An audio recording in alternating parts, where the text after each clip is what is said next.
Halo semuanya, jumpa lagi di Sinau Worek.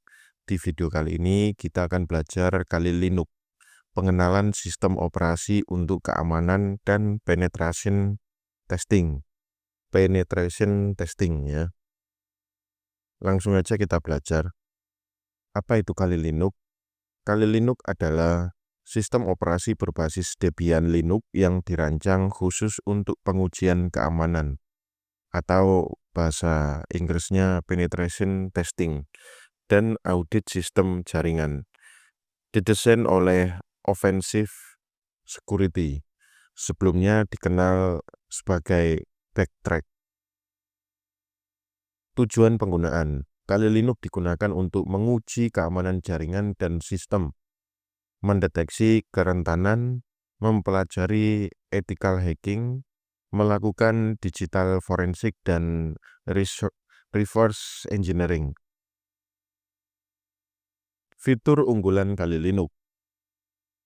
Kali Linux punya beberapa fitur unggulan, diantaranya yaitu gratis dan open source, berisi lebih dari 600 tools keamanan, mendukung live boot dan USB mode, dapat dijalankan di VMware, VirtualBox, atau WSL.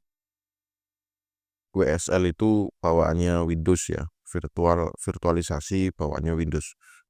Kemudian fitur unggulan lainnya adalah update dan repositori stabil dari Debian.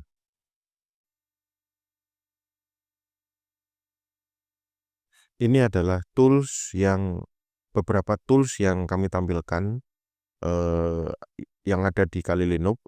Sebenarnya ada banyak ya. Nah, contoh toolsnya itu ada Nmap, ada John the Ripper, ada Aircrack, NG, gitu ya. Kemudian ada Metasploit, ada Burp Suite. Nah, itu fungsinya seperti yang ada di tabel, memindai jaringan dan port, menguji kekuatan password.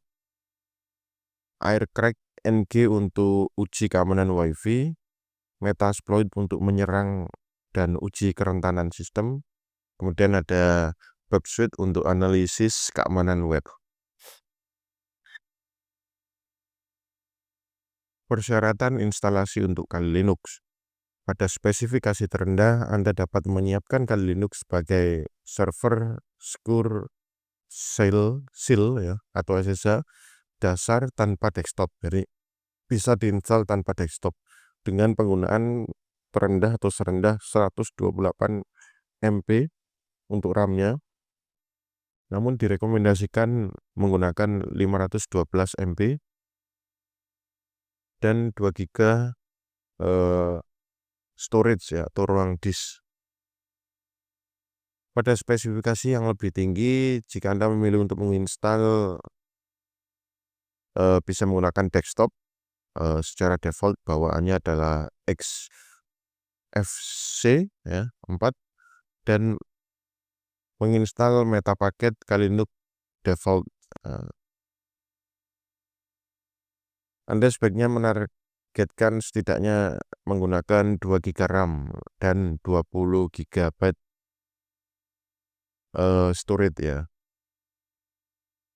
Saat menggunakan aplikasi yang membutuhkan sumber daya besar seperti Burp Suite, mereka merekomendasikan setidaknya 8 GB RAM, dan bahkan lebih banyak lagi jika itu adalah aplikasi web berskala besar atau saat menjalankan beberapa program secara bersamaan. Jadi itu tadi adalah persyaratan minimum. Gunakan spesifikasi yang lebih tinggi jika kalian menggunakan fitur atau tools yang lebih banyak ya.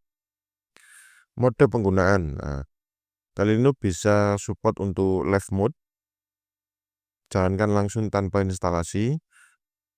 Bisa juga digunakan mode dual boot, instalasi berdampingan dengan Windows, ataupun virtual machine ya, ataupun untuk virtual machine yang menggunakan Windows ya, WSL, Windows Subsystem for Linux. Namun ini dijalankan di Windows 10 atau 11 ya. Etika penggunaan. Gunakan pengetahuanmu untuk melindungi, bukan menyerang. Etika penggunaan Kali Linux, gunakan hanya untuk tujuan edukasi dan Uji sistem milik sendiri. Jangan menyerang sistem tanpa izin. Terapkan prinsip ethical hacking. Kelebihan dan kekurangan. Kelebihan lengkap untuk keamanan jaringan, gratis dan update rutin. Kemudian kelebihannya mempunyai komunitas yang besar. Namun juga ada kekurangan, yaitu butuh kemampuan teknis tinggi untuk menggunakannya. Tidak cocok untuk pengguna umum. Risiko disalahgunakan jika tanpa etika. Kesimpulan, Kali Linux bukan sekedar OS, tapi alat belajar memahami keamanan sistem. Dengan etika dan pemahaman yang benar, kamu bisa menjadi white hat hacker yang melindungi dunia digital. Understand the system to protect it. Sekian dulu di video pembelajaran kali ini. Jumpa lagi di video berikutnya di Sinawore.